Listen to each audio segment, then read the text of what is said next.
Finally, this and every edition of Bang the Book Radio is presented by DSI Sportsbook. If you sign up over at DSI using that promo code BTB and the number 25, you get a $25 free bet just for signing up. 100% deposit match bonus for the sportsbook, 100% deposit match bonus for the live casino as well. As I've talked about in the past, a low rollover there with that sportsbook bonus. That's something that's very, very important to you if you want to be able to have access to your money. For those that don't know, sportsbooks that offer these bonus codes have a rollover. You have to bet X amount of the amount that you deposited, plus, of course, the bonus amount. The one over at DSI with that BTB25 promo code, one of the lowest rollovers that I've seen in the industry. So that's very important for those that want to have access to their money. But again, with college football and college basketball, the NBA and the NHL, and all the things that we have going on here in the month of November, it's so important to shop around for the best prices. Those half points, that extra 5 or 10 cents of juice, whatever it is. Now that DSI is independent, they're going to have some different lines based on what's out there in the market, based on what their needs are. So you can find some of those more favorable lines out there, or you can find more favorable lines at Five Dimes, Bookmaker, BetOnline, Bovada, whatever the case may be. But the common theme here is that you want to have as many options as possible. And that's where this promo code at DSI can come in, because you'll get that $25 free bet. You can try it out. You can check out the live betting interface and talk to customer service. You can look at the odds that they offer, the limits that they offer, whatever the case may be. But you get that free bet to do your research. And then if you decide to deposit, you'll get that bonus and you'll have the opportunity to have another sportsbook at your disposal. And that is just so critically important all times of the year, but especially here in the month of November with so many games on the board, and there are going to be oversights by the odds makers and lines that the bookmakers don't adjust quickly enough. So you can set yourself up for as much success as possible by having multiple outs, including DSI Sportsbook. All right, so with that, we've got another edition here of Hunting for Winners with Sports Cheetah from WagerTalk.com, covering a very large swath of the college football schedule here coming up this weekend. Touched on tons of games, hit on a listener question about betting tools. So many things out there in the college football market for you to pay attention to here this week. Marquee matchups, letdown spots, look-ahead spots. Have some teams quit on the season? Just so many different questions. I mean, hopefully we've got all the answers here for you. So without further ado, here is this week's Hunting for Winners segment with Sports Cheetah. All right, I'm joined now by Sports Cheetah for this week's Hunting for Winners. Sports Cheetah, of course, from WagerTalk.com and also podcastu.vegas. How's it going this week, Cheetah? I'm doing well. Still trying to, I guess, get over that, whatever that game was, Game 5 of the World Series. I'm a Dodgers fan, so it didn't end up landing with the win on the right side. And I don't know, we were just talking about it before we hit record, but something crazy is going on with these runs, all the home runs, and I don't know what balls or what, and who knows, but I guess some people are enjoying it. For me, it makes things like extra stressful, and it's weird. You're down 9-12 in the ninth inning, and you actually don't feel like you're out of the game. It was insane. I actually thought there was a chance they were going to tie it, and sure enough, they did. Didn't end up losing it anyways, but it's been really wild. Yeah, it has. I mean, last night's game was a live bettor's paradise. If you were out there playing money lines back and forth on that game, you probably wound up having a pretty good night. But for those with some emotional skin in the game as a fan, definitely not what you're looking for there at all. I do want to start this segment by asking you a really corny-ass question, and that is, I know you're taking your kids out trick-or-treating last night, tomorrow night we talked about it a little bit here before we started recording. Please tell me that you wear a cheetah costume every year. No, I don't. You know what I actually did last year? I'm just going to do it again this year. Is I have a Larry Culpepper costume, the Dr. Pepper guy from like the commercials and stuff you see during all in between sporting events or whatever. So I dress up as him, and I pass out Dr. Peppers as well as candy at my house when the trick-or-treaters come by. Very nice. I like it. I know you're a big Dr. Pepper guy, so that certainly fits your motif there for sure. All right, let's go ahead and start this with a listener question, and then we'll get into a whole slew of games. I don't know how many of these we'll be able to touch on here, but we'll try to fit as many of them in as possible. This question just came across here a little bit before we started recording from @SamT Robinson on Twitter and says, what kind of betting tools do you use on a day-to-day basis to influence your decisions? So I figured, Cheetah, you're a pretty good person to ask because I know on a day-to-day basis, you're looking at everything you possibly can. Yeah, I'm maybe not the best person to ask, so maybe it's worth, forwarding this question to everyone that you talk to this week. I don't use much, I'm using my own stuff and numbers and everything to actually decide on what I'm betting. The when is, I guess, the main question where some of these tools come in handy if you have opportunity or what's the word, a chance to see the screen, whether it's Don Best, Sports Insights, or so there's free versions. There's one on Wager Talk. There's the SBR one, and you're able to just see when and where lines are moving. And it's especially helpful here in town. Like there's quite a few plays that'll start moving, and they won't move in Vegas for 5 or 10 minutes, and maybe it was a side or a total you were going to bet anyways, and then you have that opportunity to grab it. Maybe you were waiting to see if it got to be a better number, and now it's going the other way. So the tool that I use more than anything is just the screen, just to know the when and where stuff's moving. Say you like the side and it's going the other way, well, then you can probably be patient and wait a while and end up betting it closer to kickoff or something. So that's probably the only thing I really use to handicap or decide when I'm betting. The what is basically just all me and my my numbers and my handicapping. I don't really use many other tools there. I know most audience members or listeners just follow a lot of people and try to get as much content and info as they possibly can. And I'll tell you, it doesn't hurt. The info doesn't hurt. So I definitely would say anything you can find that you think's good, listen to it, read it, and just kind of incorporate it all into what you're doing every week. Yeah, I think that's a really good way to sum it up. And the two betting tools that I use the most are the odds screen that I have up. And I don't want to mention any of them by name here because I don't want to feel like we're promoting any. And, of course, we've got an odds screen over at BangTheBook.com as well. But that's one of them, of course, just to be able to watch the market and pay attention to where these numbers are going. Also, it helps you in terms of seeing what the number still is at certain books. So you don't actually have to go open up your sports book. You can just kind of look and see what it is and then decide if you want to go play it at that point. And the other tool that I use, and I use this extensively, is the network that I have. It's nice that I have this platform, that I have the ability to talk with you, to talk with the other guests that I have on the show here, to talk with other friends in the industry that maybe I don't have on the show.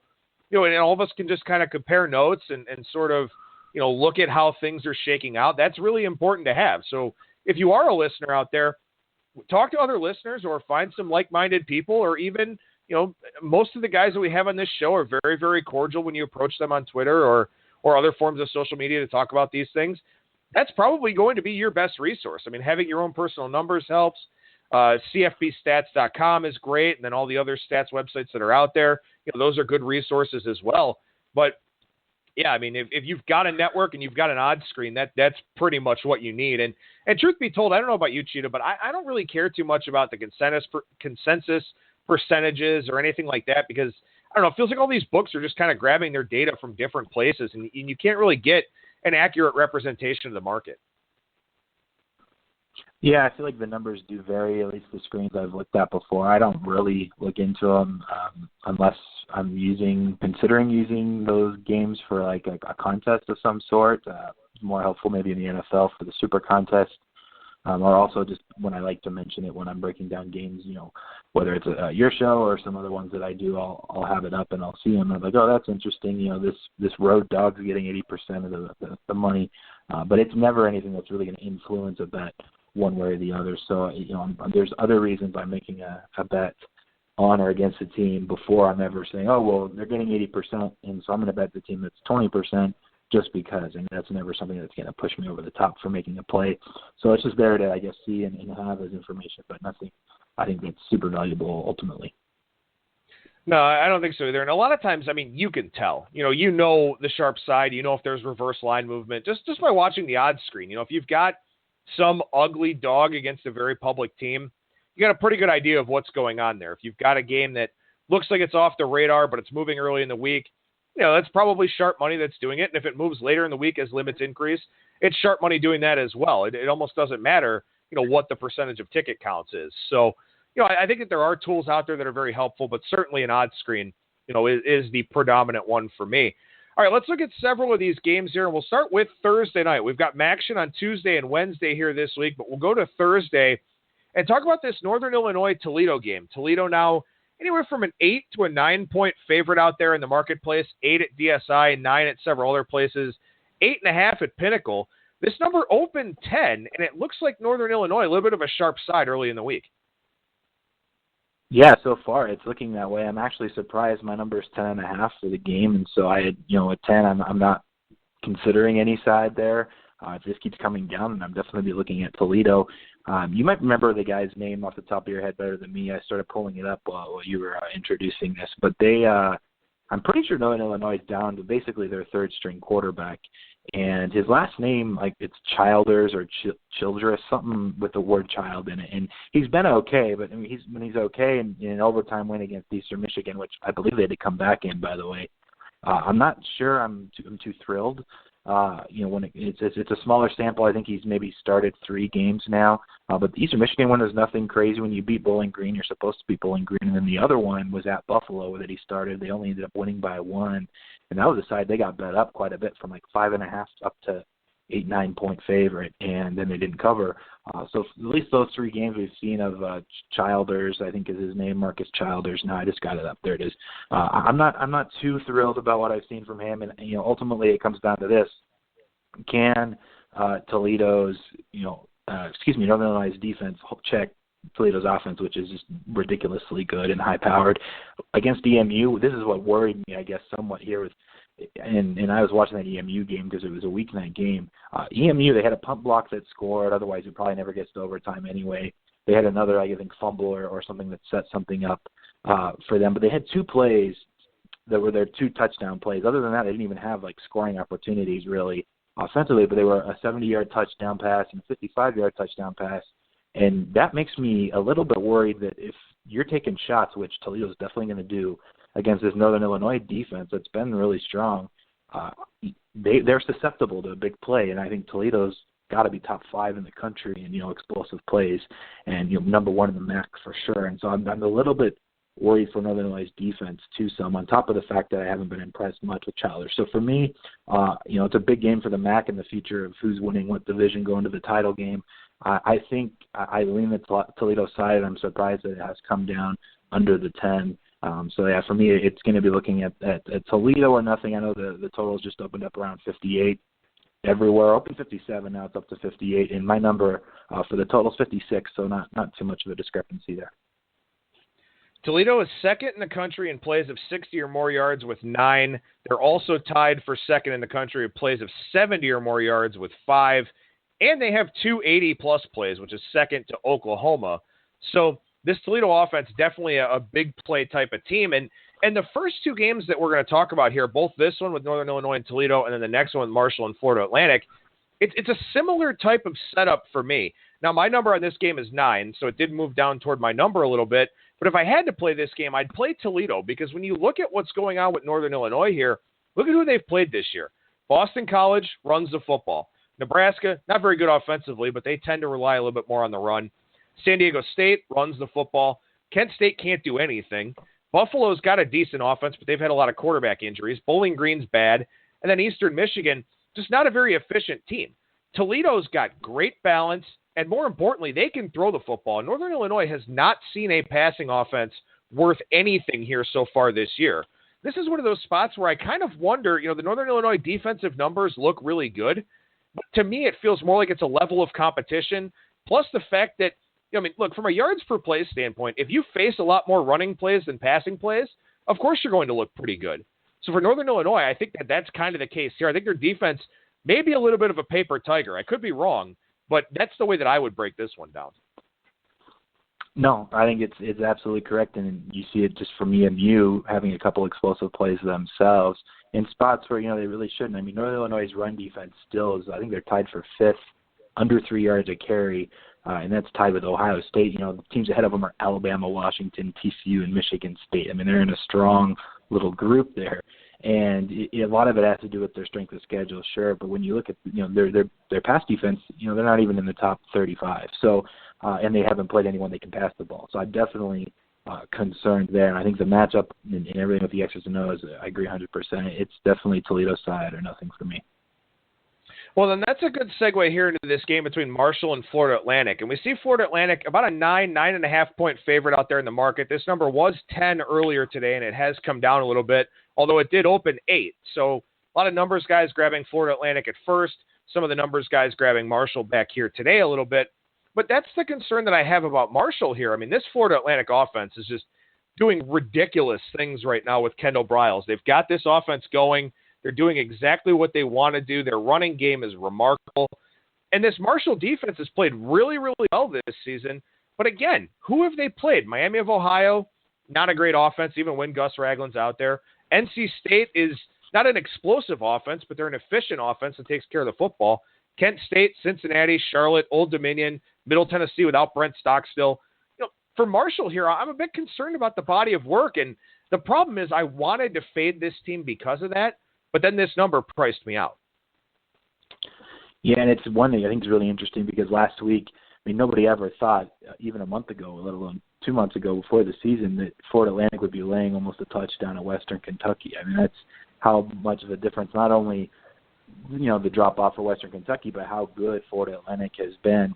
And you look at their actual, I mean, you talked about their run game, and people probably don't recognize. They realize, Lane Kiffin and, offense and whatnot, they don't necessarily think effective running game. The team, they're 6th in the country. Actually, they're tied with Georgia for 5th in the country for yards per rush attempt at 6.1. The teams ahead of them, like I said, tied with Georgia, Alabama, Arizona, who's been going nuts, Notre Dame and Stanford, teams behind them, Ohio State, Navy, Georgia Tech, Central Florida. I mean, they're in like this company of either really good, efficient option running teams or the best teams in the country. It's just crazy. So you have to give them a ton of credit. And when it comes down to it, you talked about Marshall in how well they've actually defended the rush. I think they were like in the 30s, if I recall. It looks like 23rd, 3.5. But they haven't seen anybody. They're giving up 3.5 yards a carry. They haven't seen anybody close to Florida Atlantic. So this is kind of like, where, they're probably going to play. I mean, they're probably going to force them to throw the ball. That's what it comes down to. It's kind of what Western Kentucky did. And FAU did open it up. I think they scored the last 21 points. And, I mean, they adjusted really, really well, which you have to credit, the coaching staff for. And so I imagine Marshall kind of goes in with a similar type of game plan that Western Kentucky did. And they're not going to give up, 6+ yards a carry. I mean, probably not. But if it's around 5 and then also FAU is able to take some shots, it's a team that's just, I mean, you said it moved from 8 to 10 right away. That's not surprising. Every single FAU spread now, every time it opens, people are just betting them. It's one of those, and they're always betting against BYU and Georgia Southern. They're always betting Central Florida and Florida Atlantic. It's just you kind of find those teams and ride them, and some guys are just hitting them every time they open. And so I'm not shocked. My number's 9 for this game, so I'm not shocked that it came back down. Maybe some people were grabbing the 10.5s that had shown up this morning. But for me, there's nothing much here. I think really the number's really good. And this is, Florida Atlantic wins this, they're going to be favorites to, win out the rest of the way, get into the title game, and probably win the conference, which is just crazy, honestly. Before the year, no one was expecting it. It's kind of remarkable. I mean, there's a chance that they wind up playing UAB in the Conference USA Championship game, which would be exceptionally improbable. And hey, you know what? I'm kind of rooting for that type of chaos here in some of these Group of 5 leagues, especially rooting for UAB, like I've talked about here on previous shows.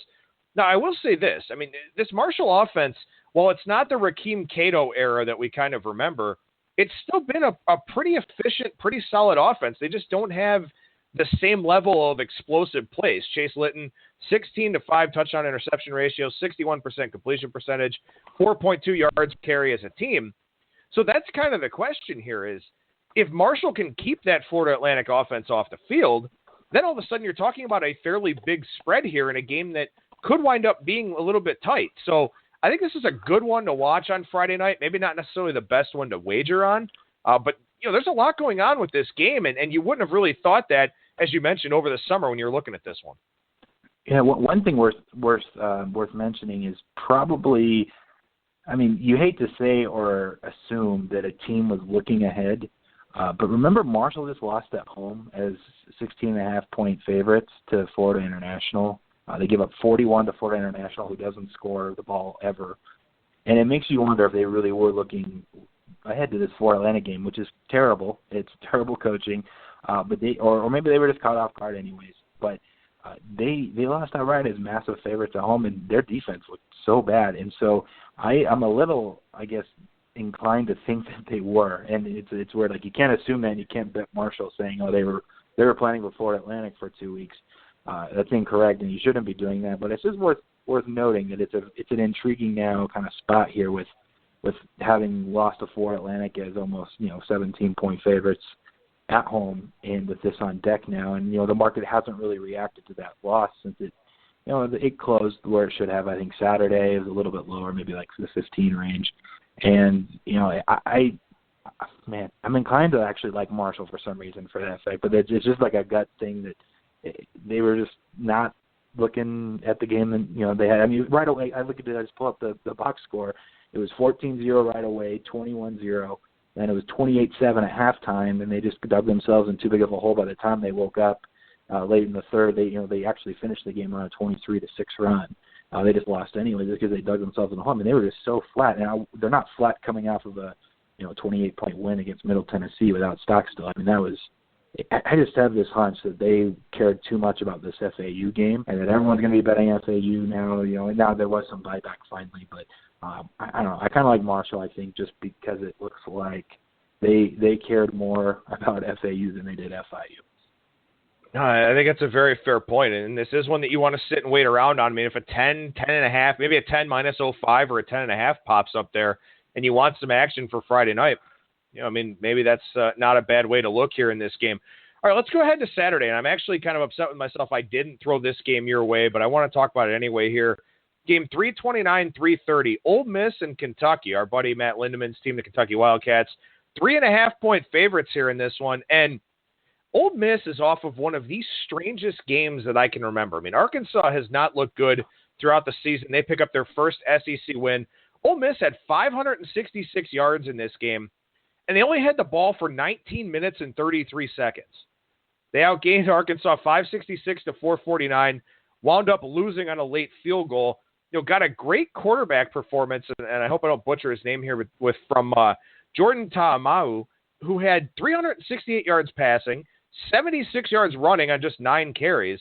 Like, this kid had a huge game. He had over 440 yards of offense, and he was taking over for Shea Patterson. No one knew what to expect. I have no idea what to do with Ole Miss this week. Yeah, it's really strange. And their offense, obviously, Arkansas has been giving up 40 to everybody, but the weirdest part is it was 31-7. And then they ended up losing whatever it was, 38-39. Somehow, and I think that was still late second quarter. It might have been 31-7 in the second quarter. Somehow their offense just stopped scoring. It was like all of a sudden 3 and out. And that's why the time of possession was really low. It's in the first half they were scoring really quickly, and they scored 31 really quickly. And then they just couldn't even move the ball all of a sudden. It was really strange.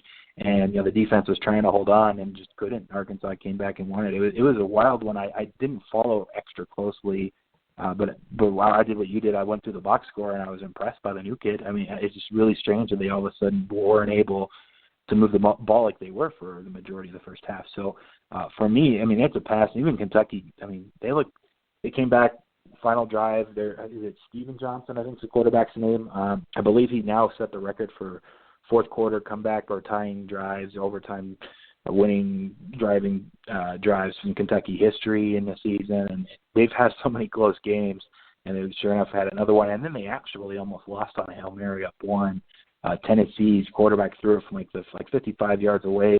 The guy caught it on like the 1.5-yard line and fell down to the 1, and it was short. But it was a weird game then for them, and it was very similar where they opened it up right away. I think they were up 21-7. And they ended up winning with a number in the 20s. I don't think they scored again until their final touchdown at the end of the game to win it. So it was kind of a strange, similar. Both teams so good offensively in the initial start of the game, their first 3, 4, 5 drives, and then after that, fell off a cliff. For my number for the game is 4.5, for whatever that's worth, and that doesn't actually account for the fact that we have a new quarterback and Shea Patterson's out. So I imagine he's out again. I'm not sure if that's like official or not, or how the extent of his injury is. Maybe you have an update there, but I'm probably passing just because Kentucky's they've been disappointing. I think for 3 weeks in a row now, and I think their ATS record, despite having 6 straight up wins, is pretty poor, and so it's not one I'm jumping at, and not typically a team you want to lay as a favorite anyways to begin with, since they do pretty good in the dog role and just find ways to barely win or lose, these games with their favorites.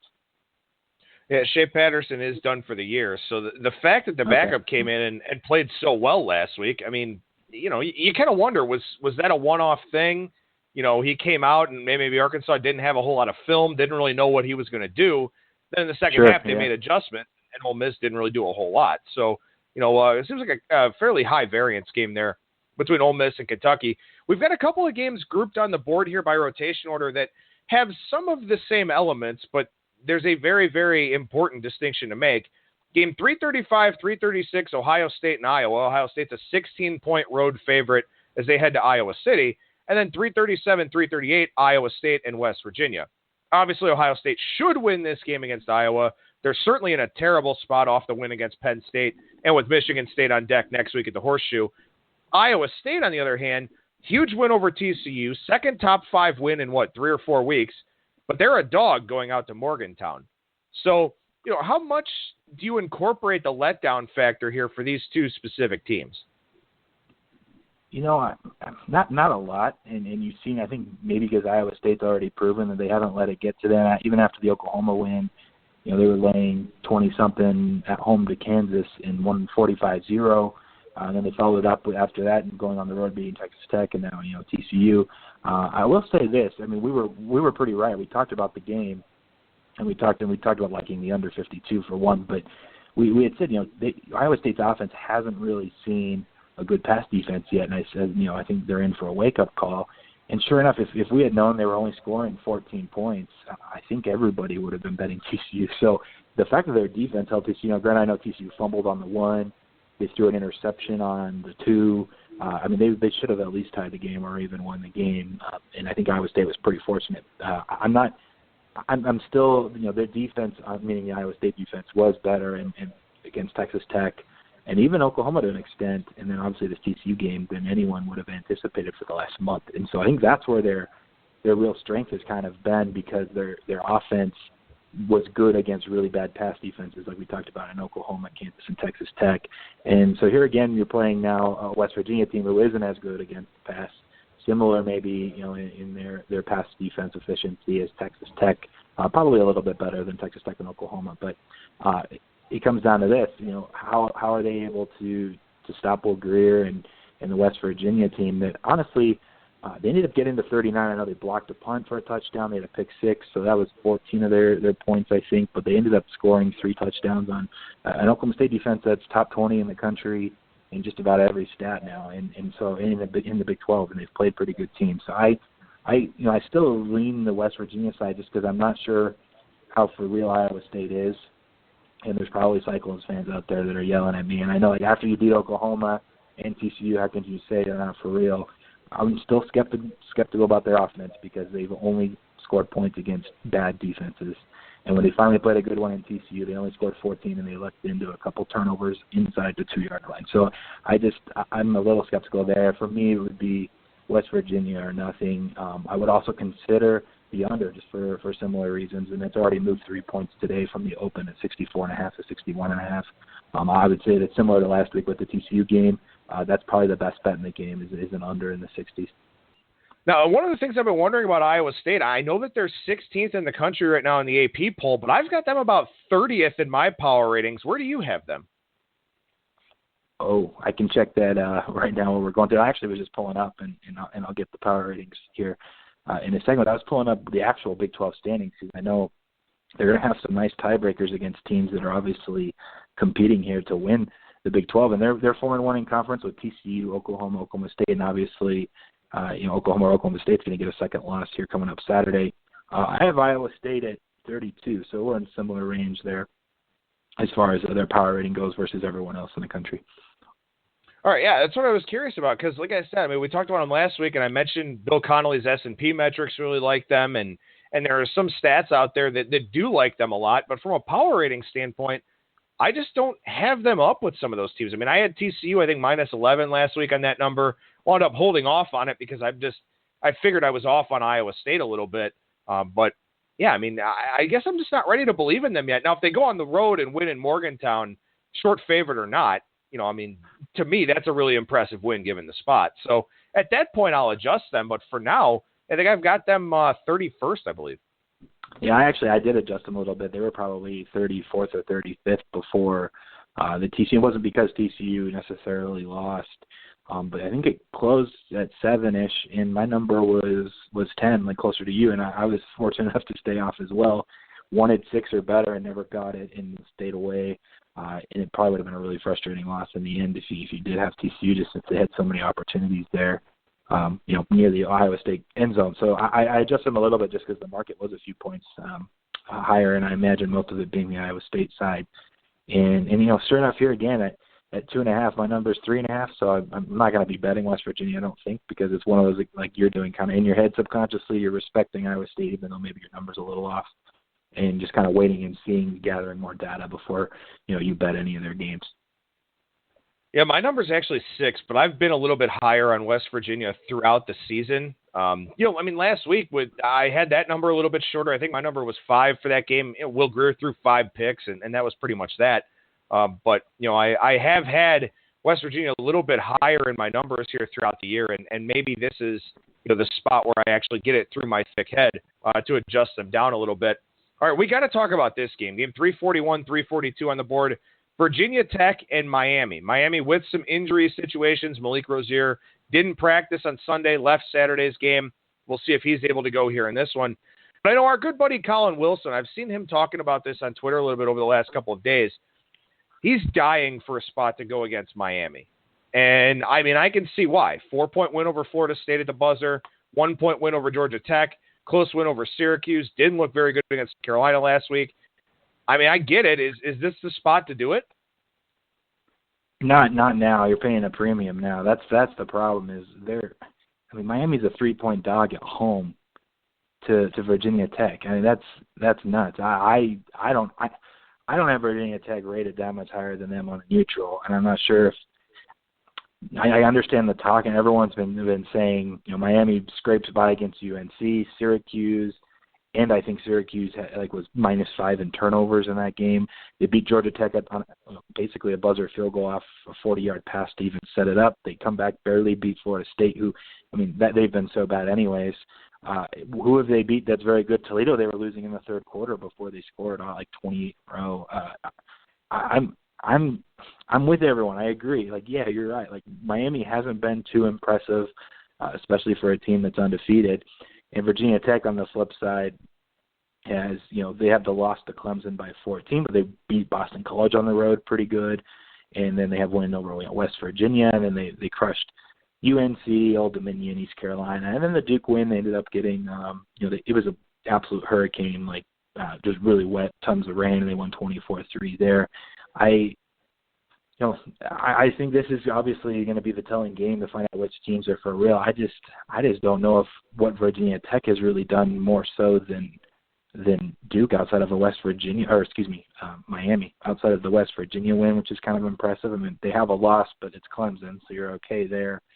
The Boston College win, I guess, is looking okay, but it was by 13. It's I don't know. I'm not necessarily buying Virginia Tech stock to the degree that they should be favorites on the road. So for me, this is definitely one I'm looking at the Miami side as a home dog when everyone's wanting to back Virginia Tech. And I think, honestly, if there was ever a time to look ahead, we talked about look ahead the Marshall FAU spot, but if there was, look at that, the splits here so far, 89% on Virginia Tech. It's just nuts. But if there's ever a time to, Miami to look ahead, it would be off the win against Syracuse. It would be the UNC game where you're playing. I think UNC ended up having 22 players injured, and that officially kind of final tally for them before the game started. New quarterback that hadn't even played yet, and you're going in as 20-something, 21-point favorites. I'm not surprised Miami was, somewhat flat there when it's all said and done, and they're going to be awake for this game. They're two really good defenses too. I'm a little bit. I'm probably gonna be looking at playing dog and under. Actually, I think 50 is too high. I'd have this closer to 46.5, 47. I think is where my number is when I looked yesterday. So I think I have two pretty strong opinions on this game, and it's going to be opposite what I think everyone else is talking about, which I'm okay with, and I'm not rushing either. Wait for the threes to become flat everywhere, maybe even a 3.5. I doubt it, but If that happened, then, yeah, for me, I'm going to have to back the Hurricanes. I mean, I've got this number Miami -1, and I've actually adjusted them a little bit, because they had the Mark Walton injury and because they've played all these close games here in succession. But, yeah, I mean, I still have them a small favorite at home, and I don't know what Virginia Tech's done to merit being a road favorite here. I mean, they have that win over West Virginia, but they gave up 592 yards in that game. So that was a little bit of a misleading final score there. Also for Miami, if they win this game and improve to 6-0 in the conference, Virginia Tech would be 3-2. Miami would almost lock up the Coastal in a spot in the ACC championship game. All they'd have to do is beat Virginia or Pitt, or if something else happens where Virginia Tech or Georgia Tech loses, because they'd have the head-to-head tiebreaker over both of them.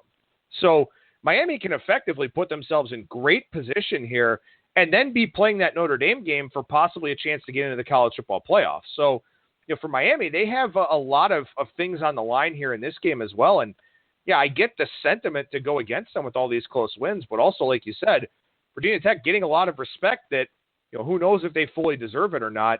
And then, of course, the fact that in Virginia Tech's best win of the season, they gave up almost 600 yards. So definitely a lot going on with that game, and I'll be curious to see what happens with the line move. And like you said, if we do get a 3 flat in this one, because I certainly think that is a possibility.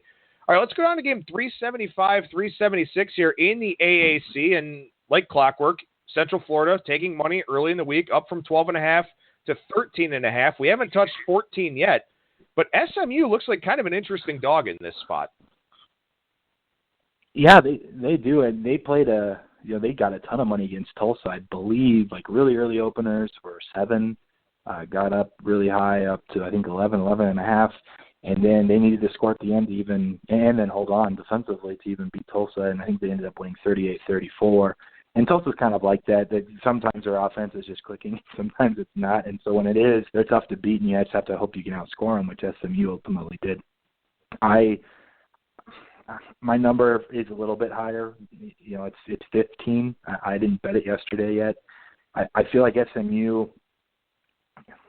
It's weird. We've talked about 3 of these games where maybe teams are looking ahead, and it's not something I normally just talk about. But they were, for some reason, I think they know that Central Florida is the favorite basically now to win the conference, and maybe they're looking a little ahead of the Tulsa game for this one. I don't know why you would, because it's not like they're that much better than Tulsa is ultimately, but they were just really flat in the Tulsa game early, and they had to make a comeback and fortunately got the W. I believe they're officially, I wanted to check one thing, people that maybe are looking to back SMU here. Not that there's necessarily a letdown. Like I said, maybe they were actually really looking forward to the UCF game and planning for it, but they did become bowl eligible for the first time in 200 years with the win over Tulsa. They're at 6 wins. They're going to be in a bowl game. And, had they lost Tulsa, then this UCF Navy Memphis stretch is massive because they need to try to steal one. They don't need to now. And obviously they have their mind set on bigger things. They want to win more games, but just maybe subconsciously they know, okay, we got a bowl game now for the first time for the program in a lot of years, a lot of seasons. So I think there's maybe somewhat of a letdown stop for them in that regard. Whereas Central Florida played Austin Peay, like the FCS game, which, by the way, anyone that bets at 5 dimes, that was the worst number on the board of any game this last week. It only opened at 5 dimes with a total, and it closed 55.5 was the total. UCF went into the 70s themselves, and Austin Peay got to like the 30s, I think. It almost doubled the total at 55. So if you could get your $50 on the bet, like a couple of us did, then it's a free dinner somewhere this week.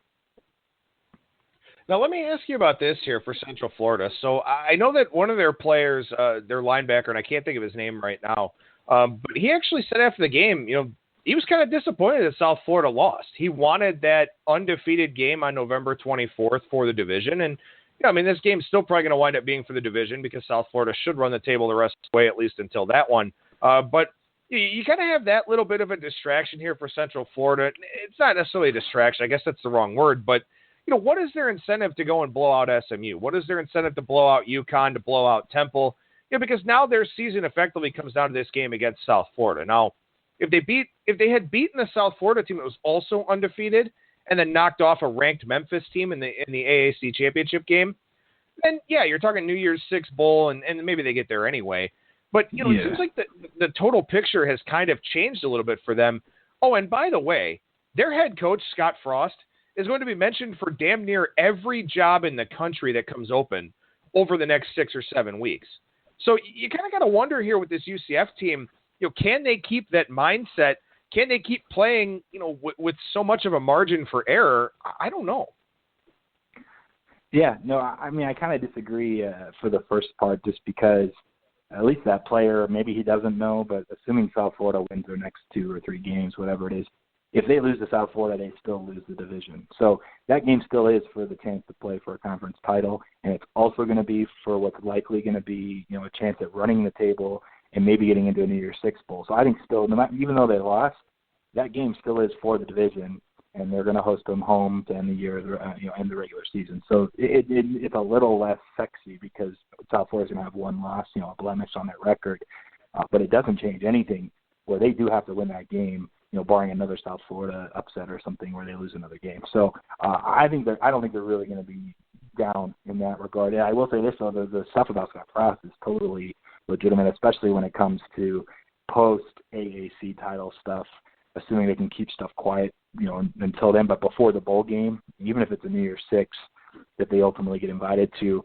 that's going to be hard. I mean, Florida job just opened up a little bit down the street there. You have so many other options for Big 5 power schools that are going to be interested that have been lacking offensively. And, I mean, he would just be perfect. So that'll be, I think, the really intriguing part of this UCF season to end the year.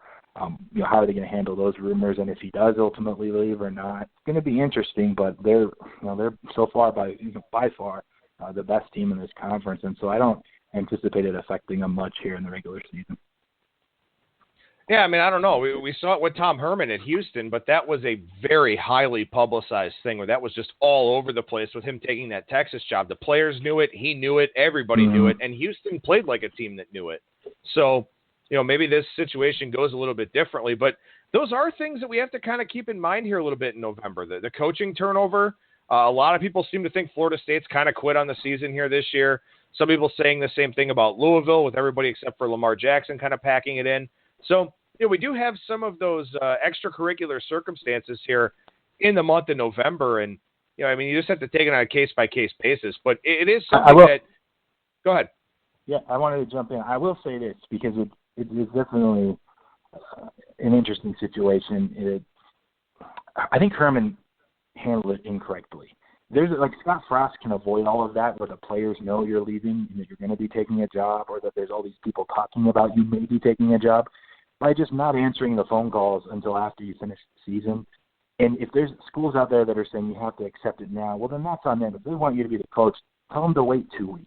It's freaking 14 days. Like who cares? Herman just handled that terribly, and I think that's on him. If Scott Frost is smart about it, if anyone calls or wants to call him, he says, I'm not fielding calls until our season's over. We're undefeated. I'm a UCF football coach right now, and just doesn't let it affect the team. I hope he does that because it would be fun to see an undefeated UCF team get to play, maybe a Power 5 school like a Penn State or something in a New Year's Six bowl. So I hope that's the case, and I think it was on Herman because if Frost isn't – those rumors can't be legitimate rumors unless Frost is fielding calls like Herman did and then accepting jobs like Herman did. So hopefully Frost plays it smart and it doesn't bite his team. No, I totally agree. I mean, Tom Herman really screwed over Houston and – I don't know if it was a money thing. It was pretty clear that he wanted that job from the get-go and that Houston was going to be the springboard to that job. But still, you can handle yourself in a far more professional manner than Tom Herman did. There's no question about that. All right, we'll slide on down the board here a little bit, and let's talk about game 393, 394, Wake Forest and Notre Dame. This was one where we saw a little bit of line movement come in early Monday with the 14s and the 14.5s largely going away. There's still one at Bovada, of course, which isn't a big surprise. But now this number is pretty much 13 across the market. There are some 13.5s out there. Wake Forest is a solid defense, but Notre Dame answered the bell last week against a very, very good NC State team. It feels like, the fact that the market moved against them here, kind of a little bit of a sign of disrespect. And it did last week, and NC State was plus 7.5 as a ticket I had in my pocket, and I feel like this year I've had struggles last month. Like we just can't get any winning weeks going, and I find games where I should have won and just can't get the win. This is one, I will say, there was a couple of this last month where I was just dead wrong, and NC State was one. Even that first score that NC State did get, half of their 14 points, which I think they still the final was 35-14. I know it was on a blocked punt in the end zone they landed on for a touchdown.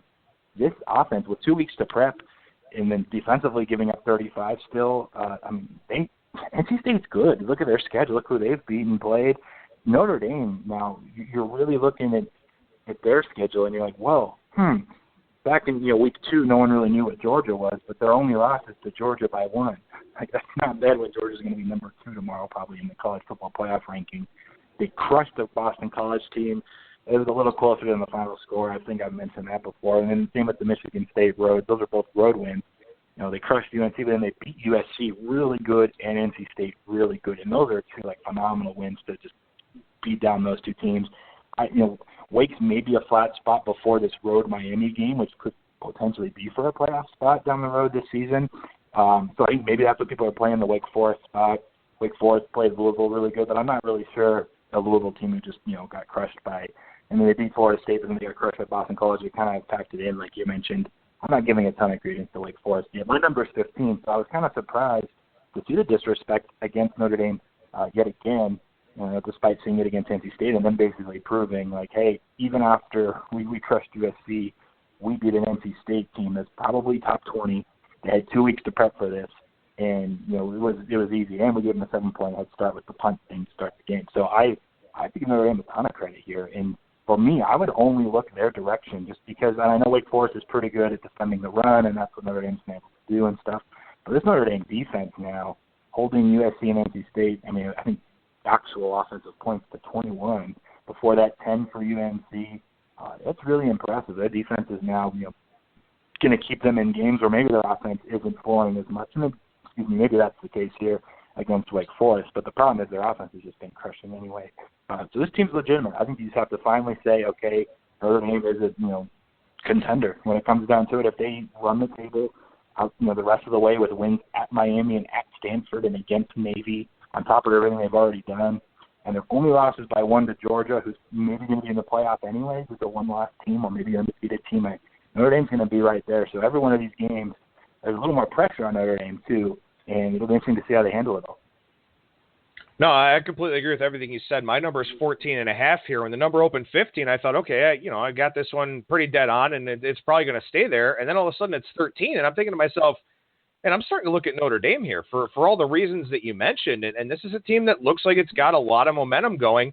And also, like you said about Wake Forest, and this is something I've kind of been thinking about here as well, because it applied to somebody we talked about on Monday's show. But, winning over Florida State or beating Louisville or something like that now doesn't mean as much as you would think it would, because Florida State and Louisville don't look good. And Wake Forest actually lost that game to Florida State. Now, yeah, they played well against Clemson, but also Clemson has some offensive issues right now with Kelly Bryant not healthy. They're still trying to figure some things out on that side of the ball. The losses that Wake Forest has, the wins that Wake Forest has, it's kind of a mixed bag to where they don't look as good as they did when things were happening. So I don't really know how to evaluate this Wake Forest team, but like you said, Notre Dame, a team that's on the rise and a team that should be getting quite a bit of respect out there.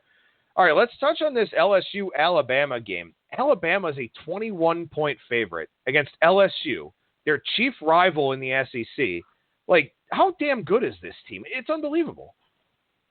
Yeah, that's a good way to put it. They are at home, but this basically implies they're 17-point favorites on a neutral, more or less. It's a little high, and I may end up playing some LSU. They've now won 3 in a row after that horrid Troy loss at home. They beat Auburn. They crushed Ole Miss on the road. They beat Florida on the road. So they've had 3 pretty good wins since, and 21 seems like a lot for this rivalry game. I don't remember the last time a spread was more than like the 10 to 11 range in this matchup, at least since I've been doing this the last decade. So I think part of it's LSU's a little down, but part of it is that Alabama is just the best team in the country, and from a market standpoint, their numbers are always higher than I ever can have my number. It's just crazy, and it's not like they're not covering. They still are covering the majority of these games. So I think a lot of it's just Alabama being that good, and then they're home. And I think both teams had a bye to set this up, which kind of makes Maybe the under an interesting look just because, they know each other and they play lower scoring games anyways, but 48.5 is the current number in the market. Both defenses 2 weeks to prep, and ultimately maybe the offenses having the week off can sometimes, hurt some rhythm early in the game. So if anything, I think my look is going to be, it's correlated with the dog and the under. But I don't know if I'm going to end up having enough, willpower to actually do it just because Alabama has been that good and they've gained the respect over the years. I mean, this is crazy to have this spread be 45% of this total or so. I mean, it's absolutely remarkable. And then you've got a game on Thursday night between Ball State and Eastern Michigan. Eastern Michigan's a 24-point favorite, and the total is 47. Like, it's crazy some of the numbers that are out there in the marketplace here this week. But I mean, Alabama is, I've done power ratings about 3 of the last 5 years or something like that, and I know that you do power ratings year in and year out, and Alabama's, my scale goes from about 45 to 100, and Alabama's 102.5, and I mean, my number is 22.5, so I guess I have them high enough, but still, like, they're the highest power rated team I've ever had. Yep, that's how it was for me last season. I just had to keep adjusting them up, and then Deshaun Watson happened, and obviously he's pretty good. We've seen now in the NFL for a few weeks. But they last year were, I thought, the best team I've ever power rated too. And then this year it's a very similar, comparable team with probably a little bit more depth offensively in just a second year of Jalen Hurts. And then their backup gets to play like every second half. The Hawaii kid, Tua something, he's going to be really good down the road. So, they're just stacked, obviously. I will say this, when you're talking about spreads, low totals, big numbers, this implies basically LSU team total around the 13, I think, 13.5, 13. So I mean, this is what's the interesting question here is, are you confident betting an LSU over 13.5? Not really. For me, at least, I don't think I'm necessarily thinking LSU can score 2 touchdowns against this team, which is what it comes down to, where you're like, okay, well, maybe this total and maybe, at least the spread here at 21 is correct based on the total, and maybe the total is actually a little high. So it's going to be interesting to see how it plays out. It's one where then when it ends up finishing like 17-9, like no one's surprised at all. It just feels like that, and LSU always kind of has a chance to tie it, but never does, and Alabama wins by 8 or something. That's just kind of the game it feels like, because it has always played out like that in the past. But if Alabama ends up rolling, let's be honest, if they just win 35-10 or something, you have to give them the credit, and you just have to say, hey, they're the best in the world. It's just we'll see how Georgia maybe tries to stop them, or Auburn. They probably won't, and we're going to see an Alabama team that play Deshaun Watson in the playoffs, and I think probably end up just cruising to a national championship. And one of the things that really sticks out in my mind, and this is one that you talked about, I want to say it was I think it was in week 1 when we were talking about Alabama and Florida State, that this Alabama team, we know they're good all over the field. They've got 5-star guys running around on special teams. No other school in the country can do that. They have that dynamic game changer at quarterback now in Jalen Hurts. And this is a team that's won national championships with game manager type dudes, Greg McElroy and A.J. McCarron and all that. And now they have this dude that, I mean, he is a guy. He's a guy that can go out there and win you a football game if he needs to. And it's an embarrassment of riches. And you see that when you've got this game that historically is very close, low scoring, extremely physical, and all of a sudden Alabama's laying more than 3 touchdowns. It's crazy to watch. Yeah, that's the sickest part about all of this. I even said it on a few shows coming into the year. I was like, think about this. They never have had a dual threat Jalen Hurts type quarterback ever, and they win every other year anyways. Like, now this team has maybe one of the best quarterbacks and dual threat guys in the country who doesn't even play the second halves. He has 9 touchdowns total passing through the year, and you're like, oh, that's not very good. Well, he only has 1 interception, and he doesn't play the second halves.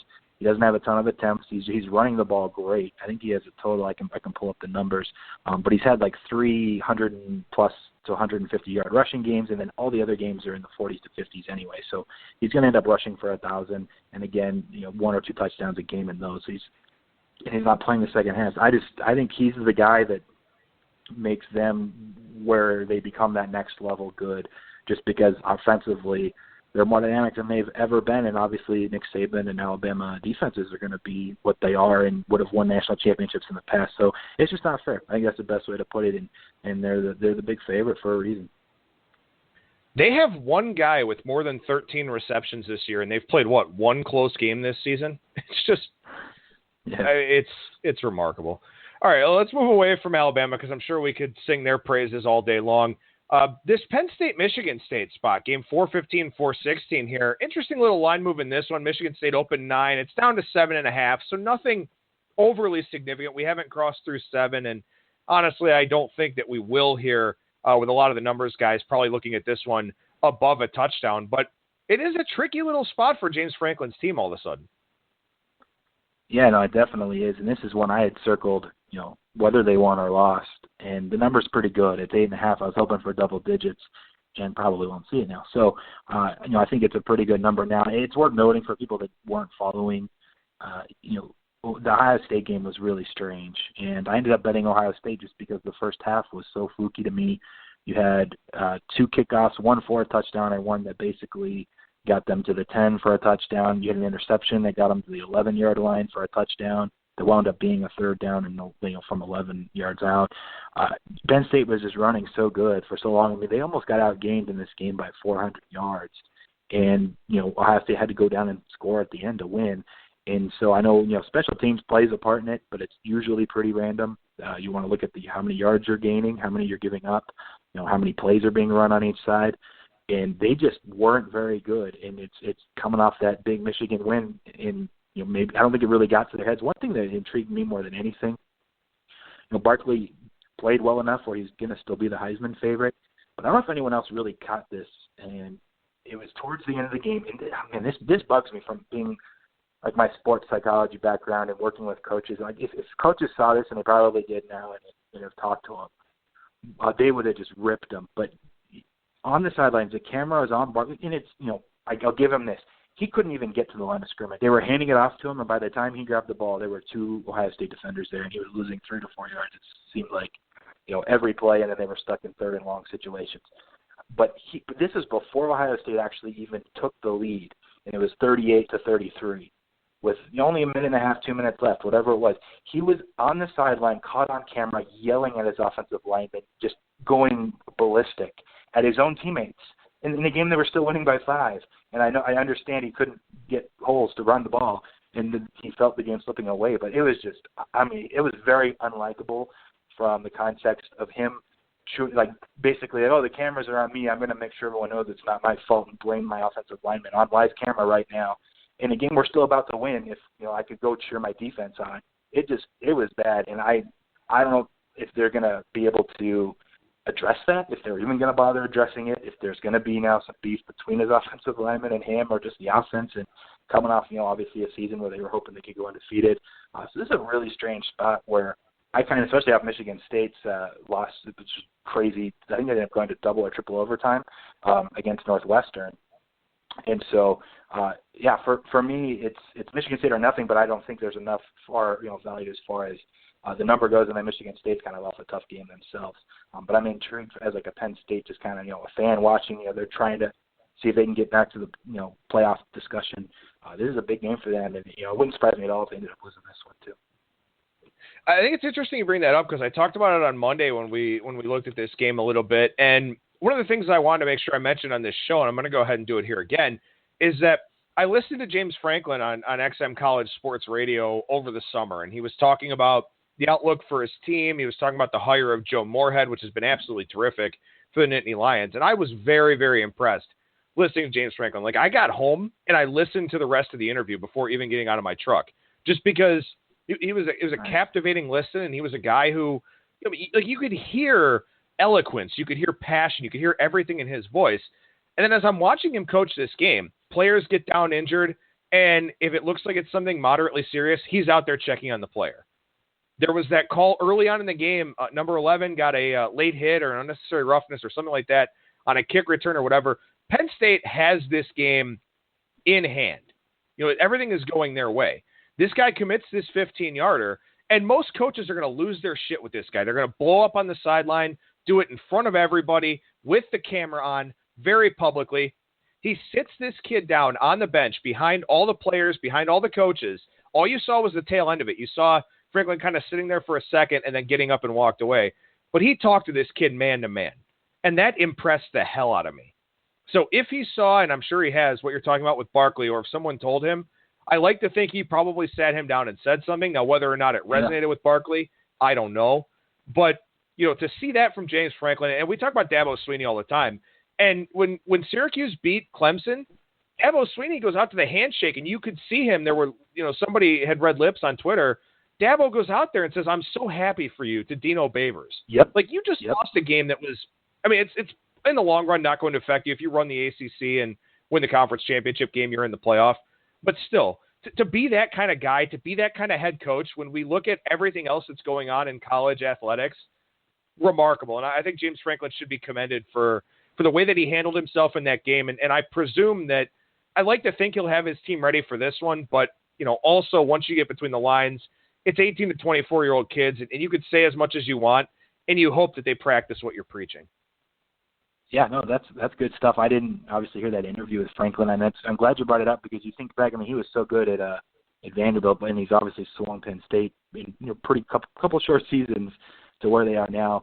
So you have to give him credit, and that's a good point. I imagine he did talk to Barkley or whoever else that needed to talk to behind the scenes, and try to blow that over before they're prepping in for this Michigan State game. It's the stuff like, I'll say this: this is not me at all. I am very competitive. I'm a sore loser, and I'll be public about that. The fact that Dabo Swinney did that, I blew me away. I was like, how can I be like Dabo? Like, how does he go across the field when you just lost as 3 touchdown favorites, and maybe cost yourself a playoff spot, and tell him, I'm so happy for you guys, great game. Like, I could never do that. And I think it just tells you a lot about the person on top of the coach. And Franklin, obviously, I think he's going to be one of the best, if he isn't already considered one of the best in the country too. And another story I like to tell, and I know we're kind of getting off on a tangent here a little bit, but with Bronco Mendenhall at Virginia last year, where he started Matt Johns the last 2 games. They weren't going anywhere. They couldn't make it to a bowl game anyway. But the kid was a senior. He had lost his job when Mendenhall took over and Kurt Bankert transferred in. And Mendenhall's like, you know what? I'm going to reward this kid for what he's meant to the program and what he's done, going out there to practice every day and, being a guy that took a lot of shots behind a bad offensive line with Mike London there. Players respect that kind of thing. And, when you get into some of these spots where it is a letdown, it is a look ahead, something like that, if you've got coaches that can get through to the players and you've got anecdotes like this that you hear, it makes me think differently about a team. Yeah, no, I think that's great stuff, definitely. All right, well, let's look at game 421-422 here between Stanford and Washington State. And we found out last week that Stanford without Bryce Love is in a world of hurt, and it'd be nice if they used KJ Costello, who's the best quarterback on this roster. But David Shaw, not willing to go that route as of yet anyway, and we'll see if he changes his mind here before this game or during this game. But Washington State's 2.5-point favorite here at the shops that do have a number up for this game. Obviously, the status of Bryce Love, a little bit in the air here. What do you think about this line? We can talk a lot about this game. I know we've talked about a lot of things already. I'll start with this. I didn't have any action, but I watched the whole game because Stanford, I believe it was a weeknight game, so there was nothing else really on that intrigued me. I could not believe he wouldn't take out. They could not move the ball. And obviously, Bryce Love's a big part of that. But how KJ Costello, who was obviously better when he was the quarterback earlier this year and Chris had gotten injured, and I was surprised that they even ever give Chris the job back. Honestly, I think we even said that on the show. I was shocked. And then he's not putting his other guy in. It's like something. I feel like there's something else there. Now, they ended up getting a lucky fumble and winning the game anyways, which poor Oregon State, when they're trying to just get a Pac-12 one win this season, and it could have been that one. I'm pretty sure, Bryce Love is a question mark. If it's a high ankle sprain, someone was telling me that's usually like minimum 4 weeks, and he had a bye. So it's been basically, 3 weeks by the time they play since the injury, so maybe he'll play on it, but maybe he guessed he sits 1 more week, which I thought was interesting. But on the flip side, this is what I want to talk about too. Like Washington State, Luke Falk, he's kind of been injured and playing injured, and he got pulled like right at the end of the second quarter / out with an injury because he couldn't really do much against Arizona.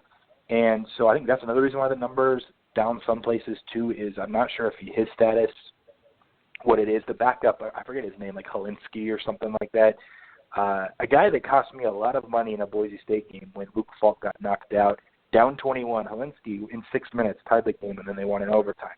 Well, he said I didn't find out if this is a record or not, but I tweeted about it. It has to be a record. But get this, he threw in one half for over 500 yards, and they lost the game.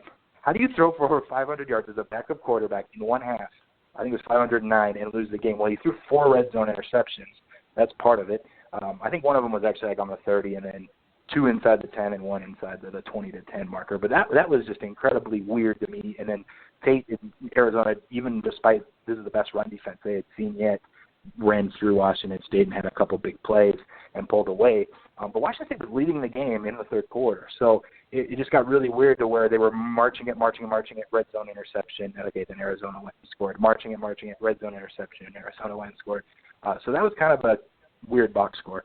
And ultimately, then my point being, if Luke Falk is actually less effective, went in and threw for 500 yards and a half, maybe they're better off with him, and Stanford's better off with KJ Costello this week, and maybe no Bryce Love, and you have like this battle of backup quarterbacks. So for me, it's not one you can touch yet. You definitely need to wait and see who's playing, who's not, and I guess get more information before you really look at handicapping it down. I was going to tell you what my actual number was, assuming everyone healthy plays. I have Stanford pick. So I think, this is a line that's probably telling that Bryce Love isn't going to play. Now that they're dogs, but it's very dependent still on some other guys like Luke Falk and everything else. Yeah, a lot of injury concerns here in this one, to be sure. And Helinski, he played the last series of the first half and took them down for a touchdown. But still, He threw the ball 61 times in like a half in one series, which is just, it's absurd. But, I mean, that's what Mike Leach does. And, of course, they were trailing and had to try to play catch-up in this game. But, man, and it's kind of funny, too, because you look at Luke Falk, and, I mean, this is a guy who's just taking a beating in his Washington State career.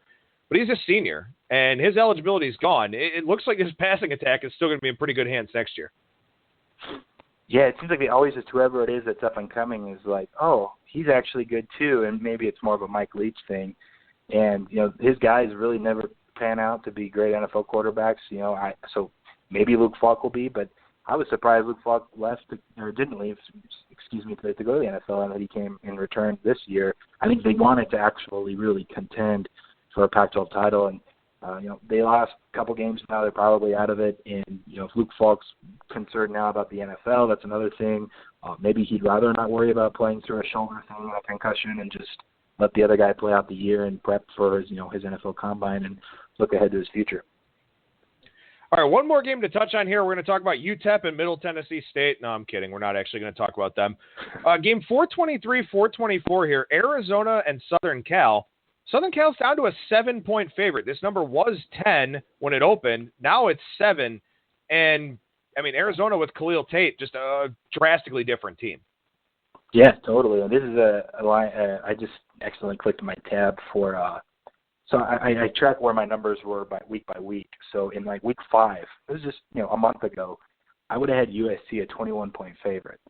And, I mean, they're at home against a team that's drastically worse a month ago, but not anymore. And I will say this. I still have it at 11, so I think it's too low, but I bet against Arizona last week, and it moved against me and ended up being, whether it was Luke Falk's fault or just the other guys, Helinski throwing all the interceptions, their defense just couldn't handle it. And USC's run defense, this is one of those X's and O's things where I was supposed to bet USC against Notre Dame from a numbers perspective, but that matchup just was terrible, and sure enough, they lost 49-14. I mean, now you're going up against an Arizona team that rushes it as well as Notre Dame and Georgia, and those teams are in the top 5. I think Alabama and then Florida Atlantic was up there too. So I can't touch the USC side. Well, I do think maybe we have, and I think USC's pretty banged up on the defensive line on top of it. And it's again, Arizona gave up 509 passing yards to a backup quarterback and a half.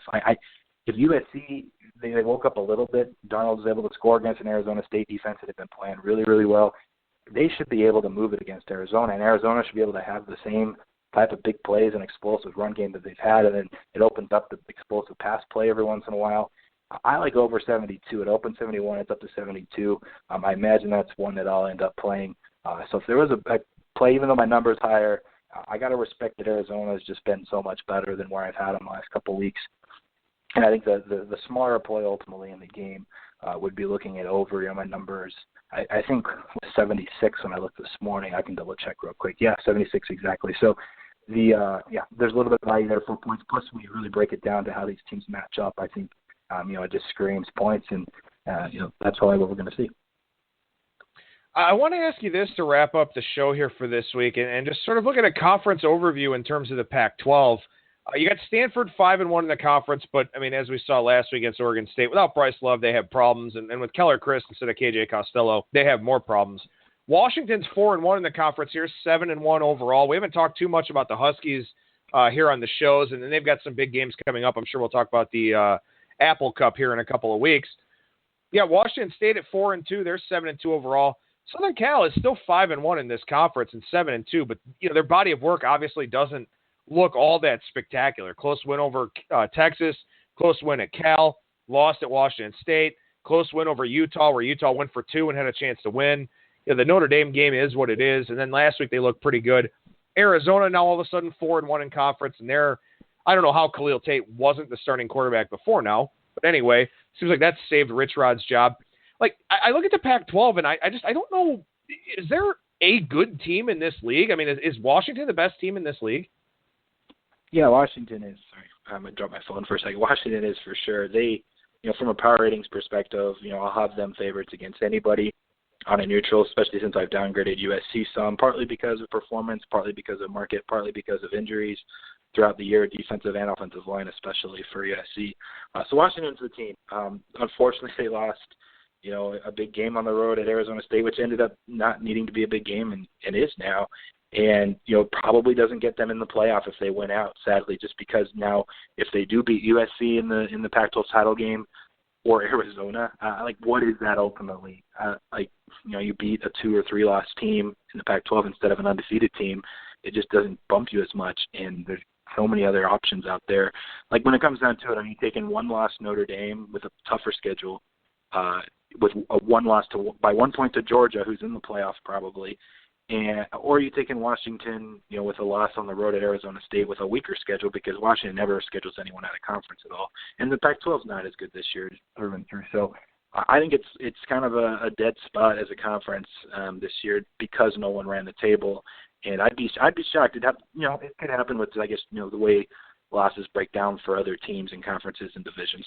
But if Washington ran the table, they're the one team that could get in, but I still think it's an underdog too. That doesn't mean they're not the best team in the conference either. So I think they're still a step above everyone else.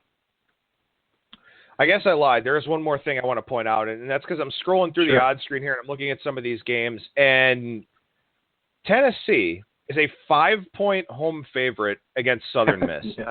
And I understand everything going on with Butch Jones. I understand that they've played bad against some teams that they should blow out. I mean, they played that awful game against UMass a few weeks ago. But, man, it is remarkable to look week after week at just how far this Tennessee program has fallen. It is. And it's one of those, you talked about Khalil Tate saving Rich Rod's job, but it's crazy that's probably fact. Like, I think Rich Rod's there now as long as Tate is doing what he's doing. Maybe the Kentucky win on the road that they ended up losing late keeps him there. Probably not anyways. This isn't as severe. But if they won that game, then maybe there's some hope. They beat Southern Miss. They maybe win 1 or 2 more SEC games to end the year. The last month, he had a chance, but probably not now. And it's one of those things. It was Lyndon, it was Matt that tweeted before they played Alabama something to the nature of, if you're ever 35-point underdogs at all and you're coaching at Tennessee, that should be a fireable offense. It should be in your contract that if you're ever getting 35 in a game, you're out. That's it. Now, that was actually a good point because, it is just a Vegas spread, quote unquote, a line, but that line encompasses so much about where our football program is at. And if Tennessee is getting over 5 touchdowns against another team in the conference, they probably need to change things around. So I think that's where they're headed. I will say this, the 7.5 lasted, and then it was through 7 a couple minutes later. My number 6.5. I actually don't think it's crazy low. 7.5, I guess, had a little bit of value. It's down to 5, so maybe there's a little bit of value now on the Tennessee side. My number is 6.5. I bet against Southern Miss last week, though. I believe that's who UAB played, right? They beat them outright, and I'm kind of down on Southern Miss. So to go with what you're saying, how crazy low this is, I'm not even that high on Southern Miss this year. I bet against them a couple times. So I do agree. Like, this is basically the bottom for Tennessee football. And I mean, that's the saddest part is that, they're a 5-point favorite over Southern Miss. And it doesn't seem ridiculous. Like, it seems like it's where it should be. It's unfathomable almost to see what's going on here with this team. And from another standpoint here, let's talk about this from a betting angle for a second, and then I'll let you go for the day. Like, keeping Butch Jones around is very clearly detrimental from a betting standpoint, right? Like, I mean, if Butch Jones had been fired, maybe this number's 7, maybe this number's 8, maybe we saw it with UTEP. They kind of had a little bit of bounce in their step with Mike Price coming back. There was another one too, or even Oregon State, who we've already talked about. Now they're going with cornerbacks coach Corey Hall. They've covered back-to-back games, played well against Colorado, almost knocked off Stanford. Like, I don't know what Tennessee's, like, what is the end game here? Is it to embarrass Butch Jones? Like, I don't get it, but I mean, again, as long as he's there, money's probably coming in against Tennessee, right? Yeah, and it's interesting because Florida somehow beat them to it in a firing that I don't completely understand myself, with McElwain leaving. I mean, McElwain, I'm changing gears a little bit, but I mean, they won the SEC East his first 2 seasons, coming over from Colorado State, coaching Florida, and then they're not going to win it this year, and everyone freaks out. And I mean, Georgia's just so much better. That's going to happen. I know he hasn't really gotten the offense going now. His 3rd season, he's supposed to be an offensive-minded guy. I think maybe the biggest thing is that he kind of lost. He didn't have control of the team before the season, and there was all that, the credit card stuff and all the suspensions. And I guess if you want to fire him for that, like, that's his fault. Ultimately, the kids are making the decisions, in my opinion. I don't know if he can really keep them from doing credit card fraud or whatever the details were of that preseason story. So that one's really strange to me, yet now going to what you were talking about. But yet Butch Jones is still at Tennessee when Florida somehow hasn't. It's crazy. And by the way, we're going to see another example that you mentioned, Hall at Oregon State, now them covering twice. Florida plays a really hot Missouri team on the road, 3.5. That's an interesting one for me where, if McElwain was still there, is this higher or is it lower? In Tennessee, same thing. Butch Jones is there, so everyone keeps betting against them. I'm interested to see both of those games in the SEC with one coach that was just let go and one that's probably, about out the door. Yeah, and we're going to get probably some more of this here as we go along throughout the season as well, because it's kind of that time where athletic departments say, okay, you know what, we're just going to let this guy go and then start planning ahead at, looking at who we can hire. And, the Florida thing's interesting. I mean, I've seen Willie Taggart's name get bounced around on Twitter here already. And Taggart, of course, went from South Florida to Oregon. And I don't know if he would want to go to Florida. I don't know why, he'd want to leave Oregon, although his tenure in Oregon hasn't been great here so far with all the quarterback injuries and the strength coach that had to be fired at the start of fall camp and all that type of thing. But, I mean, look, that's another thing that we'll be able to consider here on a week-by-week basis in November is these coaching situations. We touched on one with Scott Frost already, touched on McElwain and Jones here. There's going to be more of these as we go throughout. And I think what's really hard about it, Cheetah, is that a lot of times we like to think that we know, but ultimately we just don't. Know what exactly? Just like which direction one team's going? Yeah, or how the team's even going to respond. Oh, okay. Yeah, I mean, you see that in the bowl games all the time. And I'll say this, outside of this season, I'm generally way better in, betting college football during the regular season than the bowl season. I end up being profitable most of the time in the bowl season, but it does seem like there's so many question marks on not only just head coaches leaving and, certain players maybe going to the NFL, or just, the assistants that are taking over and they're playing for maybe, it's an interim 1-game tryout for a potential job. I think it was the case for Houston in Applewhite. I think he ended up maybe getting hired before they actually played the bowl game, and then they got crushed by San Diego State. But there's just a lot of those spots where they're playing these long layoffs, and it's the holidays, and the kids are wrapping up school when it's all said and done. It's so much extra curricular variance that sometimes maybe you're better off just staying away from the games when it's all said and done, because you don't want to, like you preface this all with your question, you don't want to be guessing. You don't want to be trying to say, oh, well, Oregon State is going to be better now without Gary Anderson. No one actually knew that, and it's only 2 games too. That's such a small sample. We don't really know, and it goes the same here with Florida coming up and potentially Tennessee. So yeah, I think it's a really good point to make. And for me, a lot of these times in these cases, I'll just end up staying away from the game. Well, Sports Cheetah from WagerTalk.com, also podcastu.Vegas. What do you got going on at those 2 places right now? Yeah, just the usual. If you're interested in my actual personal bets that I send out at Wager Talk, you can get those. All the other games that are on the card, similar to like how Adam and I break them down here on the show, I break them down for everyone that's a member at podcastu.vegas. Give you my numbers, my thoughts, any X's and O's, matchup stuff, situational stuff, now maybe coaching stuff like we've talked about here today. And so, yeah, it adds a lot cheaper than, it's kind of the idea is getting to the audience that wants to know a little more and get some, I guess, confirmation or reassurance on maybe leans that you had without having to pay a bunch for actual picks. And so it's a cheaper weekly or monthly subscription that you can get there at Podcast U. Of course, you can follow Sports Cheetah on Twitter at Sports Cheetah. Preston, always a pleasure. Excuse me, always a pleasure, man. Thank you so much for joining me, and I'll talk to you again next week. Yeah, no problem. Take care.